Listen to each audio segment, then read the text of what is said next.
অন্ধকারের রাত, আমাবস্যা। যে রাতে আকাশে নেই চাঁদ, নেই আলো, তবুও সেই রাতেই জ্বলে অসংখ্য প্রদীপ। আর মানুষ বলে দীপান্বিতা আমাবস্যা। কেন এই অন্ধকার রাতে আলো ভরে তোলা হয়? কেন কালী পূজার রাতই আমরা প্রদীপ জ্বালি আর মাকে আহ্বান করি? ঠাকুর শ্রী শ্রী রামকৃষ্ণদেব ও মা সারদা দেবী এই রাতকে কেমন ভাবে দেখতেন জানেন কি?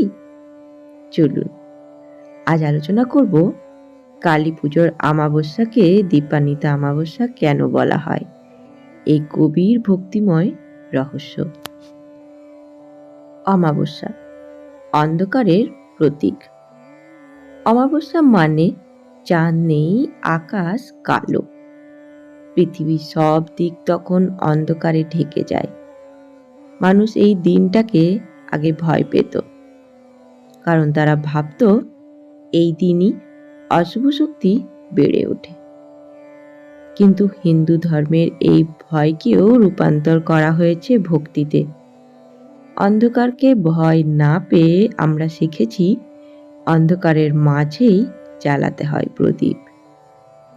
এই ভাব থেকে এসেছে দীপান্বিতা অমাবস্যা, অর্থাৎ অন্ধকার রাতেও দীপ জ্বালানো, আলোই অন্ধকার জয় করার প্রতীক।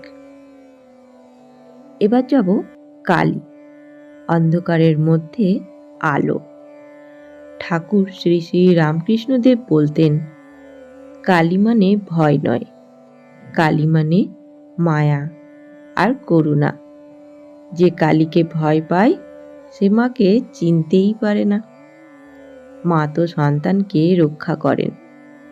ঠাকুরের মতে অমাবস্যার রাত মানে অজ্ঞান ও অন্ধকার, আর দীপান্বিতা মানে জ্ঞান ও আলোর প্রাপ্তি। তিনি বলতেন, যে মন মা কালীকে ডাকে তার জীবনে অন্ধকারও আলোকিত হয়ে যায়। তাই আমাবস্যা কেবল অন্ধকার নয়, এটা সেই রাত যখন অন্ধকারের মধ্যে মা কালী নিজে আলো হয়ে আসেন। দীপান্বিতা শব্দের অর্থ ও মর্ম এবার আমরা জানব। দীপান্বিতা শব্দের মানে দীপে অম্বিতা, অর্থাৎ আলোই যুক্ত। অমাবস্যা যখন শুধু অন্ধকার নয় বরং মানুষের হৃদয়ে আলো জ্বালায়, তখনই সে দীপান্বিতা অমাবস্যা। এ রাতেই আমরা মা কালীকে আহ্বান করি, বলতে থাকি, মা এই অন্তরের অন্ধকার দূর করো। চলুন এবার জানি মা সারদা দেবীর শিক্ষা। একদিন এক ভক্ত মা সারদাকে জিজ্ঞেস করলে, মা কালী পুজোয় আমরা কেন প্রদীপ জ্বালাই? মা হেসে বলেছিলেন, অন্ধকারে আলো জ্বালানো মানে শুধু ঘরের আলো নয়, নিজের মনেও আলো জ্বালানো। তিনি বলতেন, যে নিজের মনে ভক্তির আলো জ্বালাতে পারে তার জীবনে অন্ধকার থাকে না। তিনি আরো বলেছিলেন, অমাবস্যা মানে ভয় নয়, মায়ের কাছে যাওয়ার রাত। এই রাতই মা সারদা প্রার্থনা করতেন, মা সকলের অন্তরে জ্ঞানের আলো দাও। চলুন এবার আলোচনা করব ঠাকুরের দৃষ্টিতে কালী পূজার অর্থ।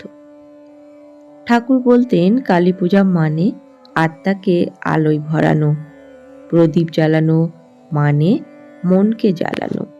তিনি নিজে শিষ্যদের বলতেন, অমাবস্যা মানে অন্ধকার নয়, মার দর্শনের সময়।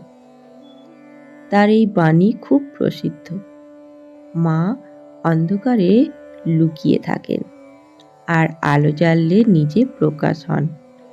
তাই কালী পূজা যখন আমরা প্রদীপ জ্বালাই, সেই প্রদীপ শুধু বাইরে নয়, ভেতরের আলোকেও জ্বালায়।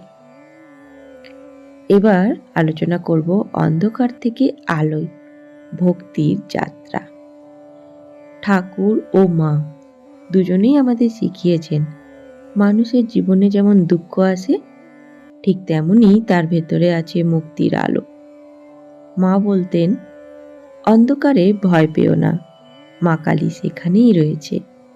তাই এই কালী পুজোর রাত যেটা অমাবস্যা, সেটাই আবার দীপান্বিতা হয়ে ওঠে। যখন আমরা মাকে স্মরণ করি, নিজের মনে প্রদীপ জ্বালাই। এবার আধুনিক জীবনে দীপান্বিতা অমাবস্যার মানে আলোচনা করব। আজও আমাদের জীবনে অনেক অন্ধকার, হতাশা, ভয়, দুঃখ, অশান্তি। এই অন্ধকারেই মা কালীকে ডাকতে হয়। এটি প্রদীপ জ্বালানো মানে শুধু আলো নয়, আত্মার জাগরণ। ঠাকুর বলতেন, একবার মা বলে ডাকো, দেখবে কেমন করে আলো এসে যায়। এই অমাবস্যা মানে কষ্ট নয়, বরং সেই সময় যখন নিজের মনের প্রদীপটা জ্বালাতে হয়। অমাবস্যা, অন্ধকারের রাত, কিন্তু সেই রাতেই ভক্তরা করেছে দীপান্বিতা, আলোয় ভরা। এটাই ঠাকুর ও মায়ের শিক্ষা। অন্ধকারকে দূর করার একমাত্র পথ হলো আলো জ্বালানো। শ্রী শ্রী মা সারদা বলতেন, মা কালী অন্ধকারের দেবী নন, তিনি আলোর উৎস। আজ যদি আমরা জীবনের দুঃখ বা হতাশা অন্ধকারে থাকি, তবে একটি মাত্র প্রদীপ জ্বালিয়ে চোখ বন্ধ করে বলি, মা তুমি আছো, আমার জীবনে আলো দাও। এই কালী পূজার দীপান্বিতা অমাবস্যায় আমাদের প্রার্থনা হোক, মা ভবতারিণী, আমাদের অন্তরের অন্ধকার দূর করে ভক্তির দীপ জ্বালাও। ধন্যবাদ। জয় ঠাকুর, জয় মা সারদা, জয় মা কালী।